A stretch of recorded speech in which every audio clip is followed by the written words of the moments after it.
Boa noite. Hoje, quarta-feira, 22 de maio, o Jornal da TV Tati está no ar. Veja o que é destaque na noite de hoje. Mais voos e mais empregos. O aeroporto de São José oferece passagens aéreas para Salvador a partir de julho e movimenta a economia da cidade.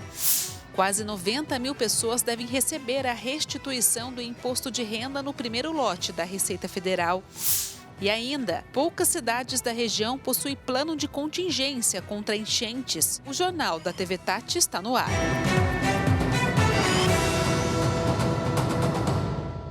Em julho, o aeroporto de São José vai oferecer voos para Salvador. Além de gerar novos empregos, agências de viagens já estão vendendo passagens aéreas. A cidade do avião está cada vez fazendo mais jus ao título. Faltando um pouco mais de um mês para o início das viagens para Salvador, o aeroporto de São José se prepara para oferecer mais esse destino aos passageiros. São 3 voos por semana e eles decolam aqui de São José dos Campos às terças, quintas e sábados, né? E vão à noite para Salvador e retornam no dia seguinte de manhã, bem de manhã cedinho, pousando aqui antes das 6 horas da manhã. Estamos muito animados, empolgados com esse voo. A demanda tem sido muito boa, a procura tem sido muito boa. As passagens já estão à venda, né, no site da companhia aérea ou por meio de um agente de viagem. E esse voo vai operar durante todo o mês de julho, o mês de férias escolares, possibilitando que os turistas aqui do Vale do Paraíba vão até a Bahia conhecer aí as praias da Bahia, toda a história da Bahia, né, toda a cultura que tem lá na Bahia. Quem comemora o novo destino, além dos turistas, são os agentes de viagem. Para a gente é maravilhoso, a gente já está vendendo voos de São José a Salvador já há alguns dias, porque já estava na nossa prateleira aí de sistema para vender. 90%, 80% dos voos a gente já vê que já começa lotar, tipo, faltando uma semana, 10 dias para o embarque, porque o brasileiro deixa tudo para a última hora mesmo, mas a gente está tendo aí procura realmente por São José agora mais ainda.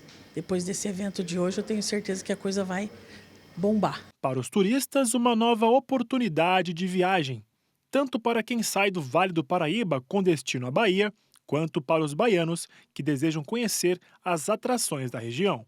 Mas também vai permitir que o baiano venha até o Vale do Paraíba para visitar, por exemplo, Campos do Jordão, Serra da Mantiqueira, né, visitar a Basílica de Aparecida. A gente sabe que tem muitos baianos que são católicos, que são cristãos, né, e querem conhecer a Rota da Fé, né, o Santuário Frei Galvão, Canção Nova, a Basílica de Aparecida. Então, tudo isso potencializa o turismo nas duas pontas, tanto na ponta aqui do Vale do Paraíba, quem é daqui e quer visitar a Bahia, como também o baiano, o soteropolitano, que queira visitar o Vale do Paraíba, vai poder utilizar esse serviço direto, sem escala, e já está sendo comercializado. O aeroporto de São José dos Campos retomou os voos comerciais em março, após ficar 5 anos sem receber voos de passageiros.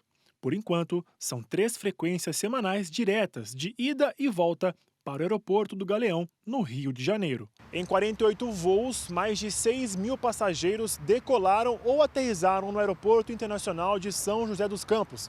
E com a nova operação para o Nordeste, a expectativa é que mais pessoas passem pela região, movimentando a economia local. Um avião, né, apenas um avião que chega aqui nesse aeroporto gera cerca de 50 empregos diretos, né? A gente costuma dizer que onde pousa um avião, pousa também desenvolvimento econômico, atividade direta, indireta e muitos empregos induzidos também, porque tem toda uma indústria, né, em volta aí de uma operação como essa. E outro fator também chama a atenção: o preço das passagens. Óbvio que o passageiro hoje pesquisa, né?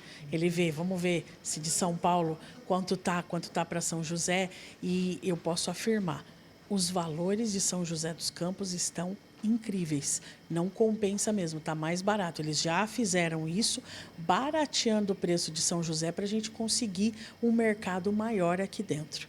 Então, vale a pena, com certeza, começar a explorar o nosso aeroporto, porque se a gente for comparar com relação a preço, nós não estamos perdendo mais para Guarulhos, como aconteceu no passado. Então, todas essas coisas estão sendo ajustadas para que realmente a coisa decole. E a partir de amanhã está disponível a consulta do primeiro lote da restituição do imposto de renda. Mais de 88 mil contribuintes da região devem receber cerca de 144 milhões de reais em créditos no total. contribuinte deve acessar o site da Receita Federal, www.gov.br/Receita Federal, e consultar se está incluído nesse primeiro lote. E a consulta é simples, basta apenas o número do CPF e data de nascimento. Na nossa região, que abrange todo o Vale do Paraíba, Litoral Norte e Serra da Mantiqueira, são mais de 88 mil contribuintes que vão receber uma restituição de valor superior a 144 milhões de reais. Inclusive, esse é o maior lote já pago aqui na região. E nesse primeiro lote vão estar os contribuintes que têm prioridade no recebimento da sua restituição, que são os contribuintes que têm mais de 80 anos, os contribuintes com mais de 60 anos, os contribuintes que têm alguma moléstia grave ou deficiência física e mental, além dos contribuintes que a maior fonte de rendimento é o magistério e aquele que também, na hora de fazer a sua declaração, optou pela declaração pré-preenchida e também optou por receber a restituição via Pix. Esses são os contribuintes prioritários que vão receber a sua restituição nesse primeiro lote. O contribuinte que estiver nesse primeiro lote, ele vai ter o crédito na sua conta corrente, a conta corrente que ele informou na declaração de imposto de renda, e o crédito vai ser durante o dia 31 de maio. Então, é bom ficar atento, consultar o site da Receita e confirmar se ele está nesse primeiro lote. Se ele estiver no primeiro lote, ele vai receber a sua restituição no dia 31 de maio. Se acontecer dele não receber, está no primeiro lote, mas não receber a restituição no dia 31 de maio, ele deve ir em qualquer agência do Banco do Brasil para poder depois agilizar o recebimento dessa sua restituição. O primeiro pagamento vai ser feito, então, no dia 31 de maio, mesmo dia que termina o prazo para declarar o imposto de renda. Primeiro intervalo, e daqui a pouco você vai ver que cidades da região não têm plano de contingência contra enchentes. A gente já volta.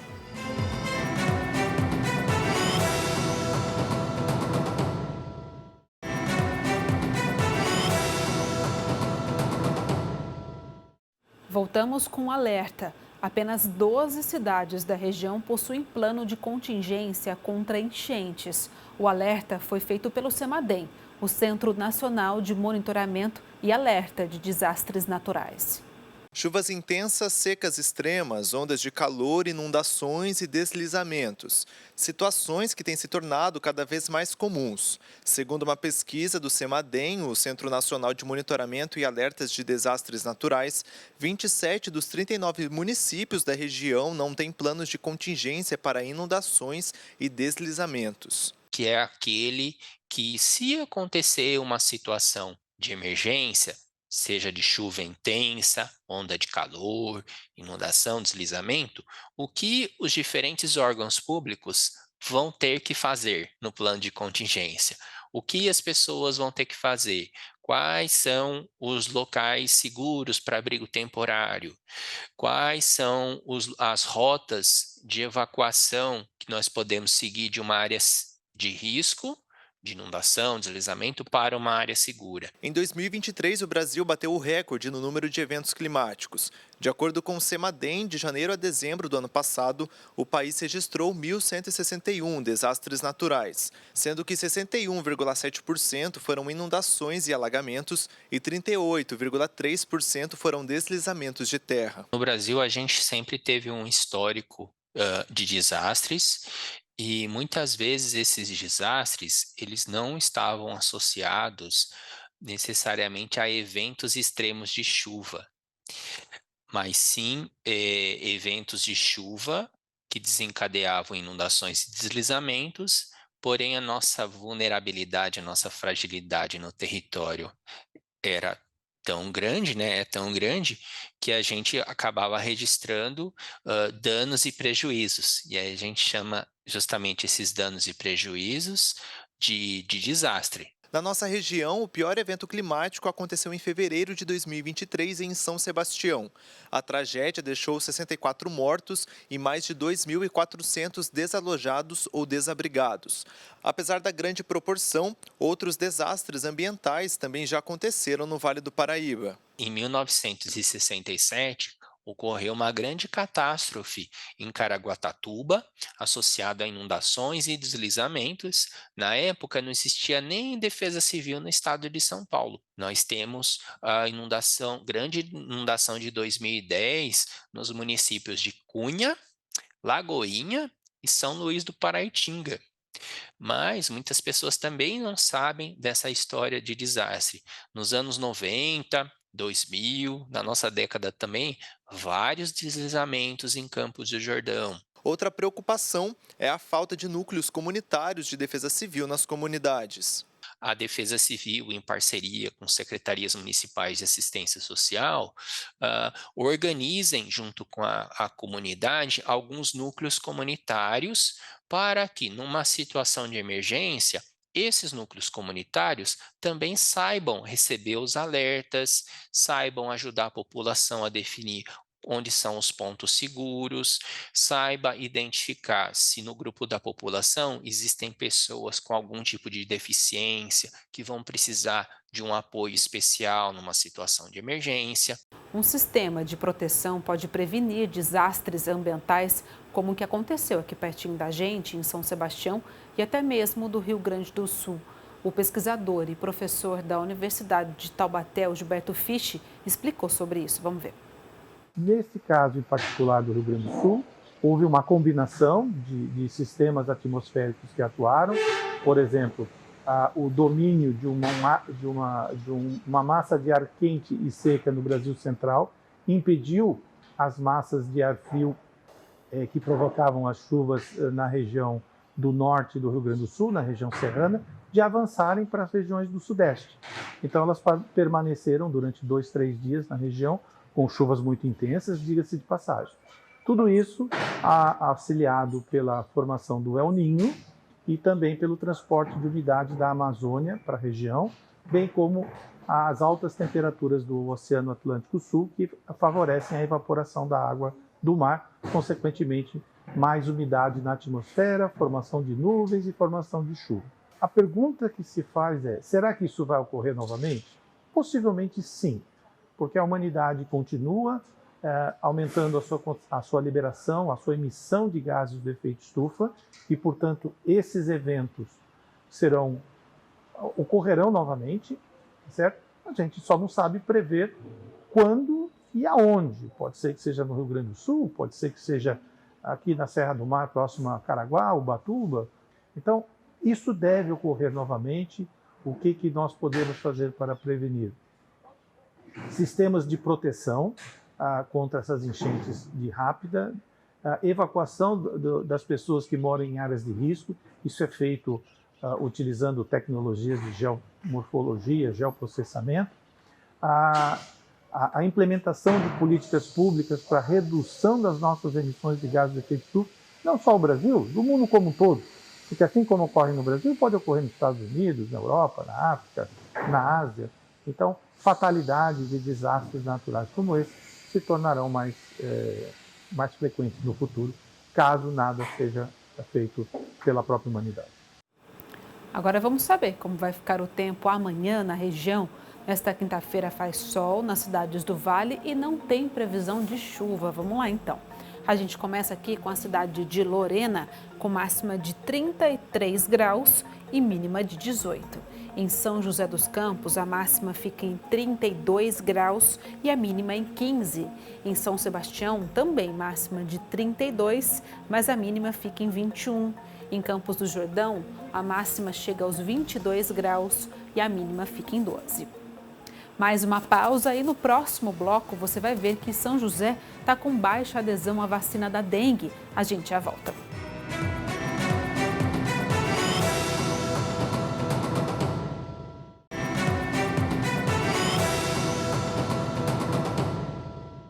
E hoje tem estreia no nosso jornal. Toda quarta-feira nós vamos falar sobre política nacional. Muito bom, não é? E o assunto de hoje é o papel da oposição e da situação no governo. Quem vai estar com a gente é o comentarista Diego Amorim, que fala direto de Brasília.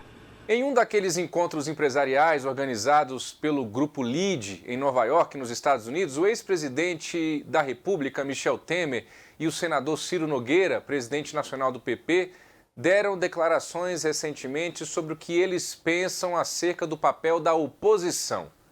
Primeiro, não existe democracia sem situação, que é o governo da vez, e sem oposição. Mas qual oposição seria, digamos assim, a ideal? E por que eu pergunto isso? Porque geralmente funciona assim. Quem está no governo costuma criticar a oposição, mas quando quem está no governo chega à oposição, faz igual ou até pior aquilo que criticava anteriormente. Essa é uma realidade antiga na política nacional. Para Michel Temer, a oposição existe para ajudar a governar e ajudar implica em criticar, observar e contestar. Segundo Temer, não é isso que tem hoje no Brasil. Ciro Nogueira, ex-petista e que hoje diz ser bolsonarista, defende que se pode criticar o governo, mas nunca focar as críticas nas pessoas. Embora ele critique sim a pessoa do presidente Lula. Disse inclusive que o petista voltou ao Palácio do Planalto para este terceiro governo fora da sua época. Oposição, minha gente, não pode querer destruir o governo da vez só porque perdeu a eleição. Oposição precisa sim reconhecer coisas boas do governo da vez. Por outro lado, o governo da vez tem de saber lidar com as críticas, em vez de taxar tudo de fake news, por exemplo, e não deslegitimar nem perseguir quem pensa diferente. Parece ser algo muito simples, mas quem chega ao poder, seja na oposição ou na situação, costuma ficar cego para as coisas simples. Agora a gente muda de assunto porque vem aí a primeira Copa Tati SBT de beach tênis. Será nesse final de semana, nos dias 24, 25 e 26 de maio, na Arena Sunset, aqui em São José. As inscrições já estão encerradas, mas você pode ir assistir os atletas de toda a região. A entrada é gratuita. Além de ver grandes partidas, você ainda pode ganhar e concorrer a vários brindes incríveis. Eu, se fosse você, não ia perder, viu? Os horários são, olha, na sexta, da 1h da tarde às 23 horas, no sábado, das 8 horas da manhã às 23 horas e no domingo, das 8 horas da manhã às 19 horas. No Instagram da TV Tati SBT tem mais informações, tá bom? Então, ó, venha prestigiar a primeira Copa Tati SBT de beach tênis e aproveite um final de semana cheio de emoção e diversão. E a região do Vale do Paraíba e Litoral Norte vai receber mais de 30 mil doses da vacina monovalente contra a Covid-19. Você está vendo que essa notícia está no nosso site, o thmais.com.br/vale.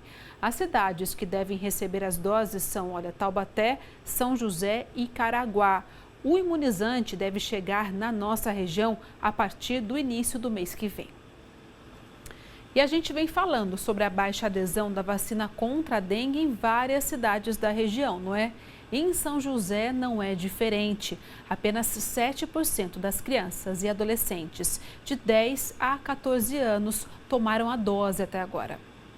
Mais um alerta sobre a vacinação e dessa vez de São José dos Campos, a cobertura vacinal contra a dengue de 10 a 14 anos de idade está baixo em São José dos Campos, está um pouco mais de 7% e a gente vai conversar sobre isso com a secretária de Saúde, a Margarete. Margarete, por que as pessoas não estão se vacinando em São José dos Campos? Pois é uma judiação, né?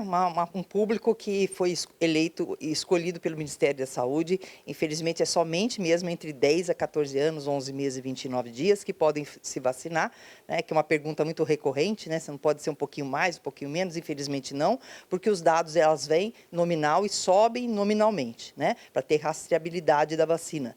Então, só acontece para esse público e esse público, infelizmente, ainda não compareceu da maneira que nós esperávamos. Nós recebemos poucas doses, né, num público de praticamente 44 mil pessoas nesse público-alvo, somente 3.100, mais ou menos, já se vacinaram, sendo que, em contrapartida, dos mais de 60 mil pacientes que pegaram a dengue, 3.400 são desse público-alvo.